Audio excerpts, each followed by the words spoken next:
স্বাগতম western mythology চ্যানেলে। আমি জাকিরুল ইসলাম। আমাদের এই চ্যানেলটি প্রাচীন গ্রিক, রোমান, নর্স এবং কেল্টিক পুরাণের রহস্যময় জগৎ নিয়ে তৈরি হয়েছে।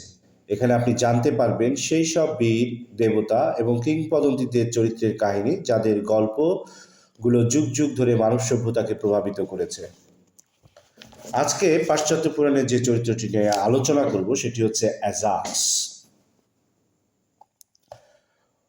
পোলপাসের দহিদ্রা এথেন্স নিবাসী পেরিবোয়াকে ট্যালামন বিয়ে করেন। তাদের পুত্র সন্তান হলে বিখ্যাত অ্যাজাক্স। তিনি মেগারার রাজা অ্যালকাউসের স্থলাভিষিক্ত হন। অ্যাজাক্সের জন্মের পরপরই হেরাক্লেস একটি সিংহ চামড়া তার পাশে নিক্ষেপ করে ঘাড় ও বগল ছাড়া তাকে অবদ্ধ করেন। ট্রয় যুদ্ধে তিনি গ্রিক পক্ষে অংশগ্রহণ করেন এবং সালামিস থেকে আগত যোদ্ধাদের নেতৃত্ব দেন। একিলিসের মৃত্যুর পর যুদ্ধাস্ত্র পেতে তিনি আগ্রহী ছিলেন, কিন্তু অ্যাজাক্সকে তা না দিয়ে অডিসিউসকে দিলে তিনি লজ্জায় ও অপমানে আত্মহত্যা করেন।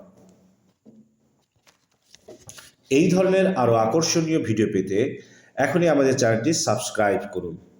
অ্যাজাক্সের গল্পটিকে আপনার ভালো লেগেছে তাহলে কমেন্ট করে আমাদের জানান। যদি ভিডিওটি সত্যিই ভালো লেগে থাকে তাহলে একটি লাইক দিন এবং আপনার বন্ধুদের সাথে শেয়ার করুন। ধন্যবাদ।